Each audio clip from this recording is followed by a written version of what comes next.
lectures that you guys delivered so far. I'll try to take a step back and then reflect on what we've seen over the last 22 years in the research on terrorism and suicide terrorism in particular, and try to see where it fits into the current situation in Israel and Gaza, and the extent to which terrorism has transformed and changed its nature. So first of all, we need to, and I'm sure that you guys did it earlier, redefine or go back to the definition of terrorism, which is a tactic. And therefore, I object to using the term terrorist organization because it reduces very complex organizations to a single tactic. So, for instance, Hezbollah, which we are going to discuss in a second, is a guerrilla group and a military or semi-paramilitary group which uses terrorism on occasion. And it's important to remember, terrorism is a tactic aimed at terrorizing masses of people through media by inflicting pain or inflicting the threat of pain on a relatively small number of people. The media and the terrorists are intertwined in their need to deliver the message. And the end goal of terrorism, as defined in the literature, is to create an atmosphere that would push policymakers to change their agendas. And when we think about suicide terrorism, indeed, it became a very successful way of creating an atmosphere of terror and fear. And initially, when it first appeared in the 1980s in Lebanon, it was associated with the Iranian Revolutionary Guards and with the Hezbollah. And just the other day, when last Saturday, I think, when Hassan Nasrallah gave his second speech, he made a reference to the fact that he actually complained about the effectiveness of Israel's UAVs, which are taking out his anti-tank units as soon as they appear and try to launch an ATGM at an Israeli target. And he said in Arabic that basically every attempt to use these weapons, the missiles, becomes a suicide mission. So it shows something about the change, which, it says that suicide is not embedded in the ideology or in the rationale of Nasrallah. Actually, is not very fond of it when it's not serving the purpose for which it was devised. And indeed, initially, we thought of suicide attacks in terms of culture, religion, most notably Shiites in Lebanon and elsewhere. But in the 1990s, it spilled over to Hamas, and then Sunni groups started using suicide attacks. In the Israeli context, of course, it was common in other places around the world at the time. But the most important event, and in the context of research on terrorism, was the 9/11 attacks, because this was the epitome of terrorism in the spectacular manner in which the attack took place and the impact that it had on the American people and the change in policies, not necessarily in line with what Osama bin Laden was expecting, but of the United States. Moreover, it made money much more available for the study of terrorism. And many scholars from different disciplines entered this scene.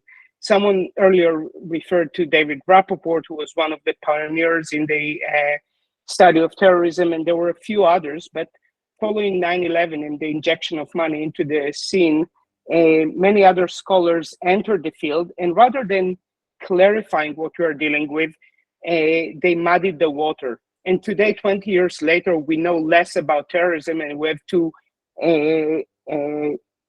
deal with much more literature that I would argue is obsolete and sometimes misleading. The most important questions that people tried to understand or tried to answer initially were, what are the causes? And please keep in mind that in the United States, trying to tie religion or culture to a violent phenomenon is something that was, even back then, very unpopular. And immediately, scholars who came up with explanations, like Bob Pape, who studied air power, used their theories from military studies to explaining suicide campaigns. And he labeled his seminal article on the topic, "The Strategic Logic of Suicide Terrorism." Now, the definition of terrorism was a little bit fuzzy at the time, and so was the data. But what happened is that these arguments were very influential. They were politically correct, they were clear, they were monocausal. They offered one independent variable that encapsulates everything, and they were extremely popular and catchy. And they corresponded with the literature in economics. Another prominent scholar, the late Alan Kruger from Princeton University, who wrote about what makes a terrorist, didn't even use a sample of terrorists to do his econometric study of the phenomena. He used public opinion polls. Nonetheless, his findings are the most cited in the literature today when we are describing the makeup and the motivations of terrorists. And the reason that I'm complaining about it is that those are very elegant, very eloquent explanations, but they are just wrong or insufficient. Reality, life is far more complex. When we think about suicide terrorism, we saw it happening more often after 9/11, during the wars, excuse me, in Afghanistan and Iraq.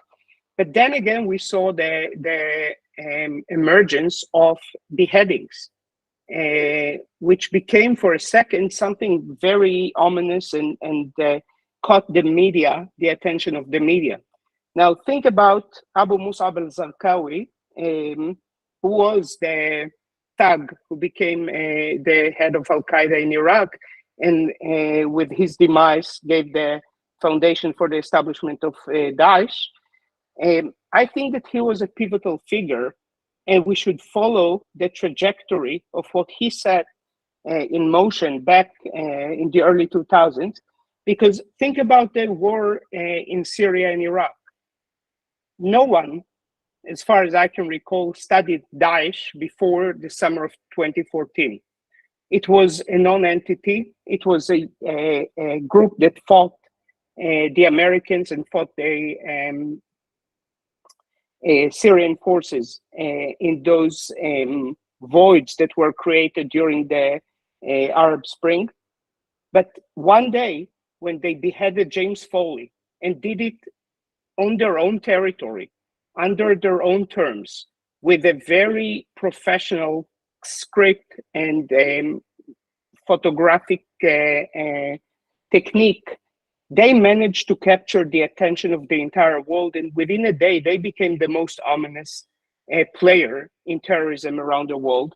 And this was something that should have caught more attention, because they redefined terrorism. They made terrorism, they brought it back to its 1972 roots in the realm of the theater of terror. And what we've seen recently is the kind of proliferation or pushing the envelope further. What Hamas did in October the 7th is atypical to what Hamas did in the past. And this is one of the things that we have to remember. Terrorism is an escalating phenomenon. Groups try to outdo each other to maintain media attention. And the more horrific you are, the more successful you get. And one of the most important issues here is that none of them went on a suicide mission. There is no, and as we know, there is no religious or a cultural foundation for the kind of such missions. They went through a process in which the culture, the organizational culture, cultivated or legitimized this kind of atrocities. And I think that this is the main point that we have to remember. We, as scholars of the phenomena, are back to square one in trying to study what terrorism is about. And we heard here that we are dealing now with militaries or armed forces that use terrorism. And it's very clear in the case of Hezbollah and Hamas, and I'm sure that in India you have similar phenomena of growing organizations that are willing to take more graphic and more violent steps towards civilians. And we need to understand what they did. I think that I wouldn't be calling Hamas rational because it's hard. I would call them tactically sophisticated. In order to understand their rationality, and I would conclude with that, we need to think about avoiding the same mistake that we made in the past, which is enforcing our own values, our own terminology on these groups. Because eventually, from a Western point of view, if Hamas loses the war, and as the Israeli leadership promises, is going to be dissolved or destroyed, I don't see the rationality in their political act. However, if we think a little bit further and try to see the world through their eyes, and even use the term empathy, not sympathy, but try to understand what leads them and what makes them more so prone to doing such things, I think that we would be much better off. And this calls for much more modesty in our works, much less quantitative studies that are based on secondary or second-rate data that people collect from English-based sources, and going back, to the field, retooling ourselves with languages, with understanding of regions, with area scholars, and trying to understand, find commonalities in an inductive way among different groups, rather than trying deductively to enforce our own theories and ideas on the wall. So I'll conclude with that and just ask hopefully I'm the only professor here, so I can ask myself to be humble and to be less confident when I write articles and offer you guys policy conclusions or policy recommendations. Thank you.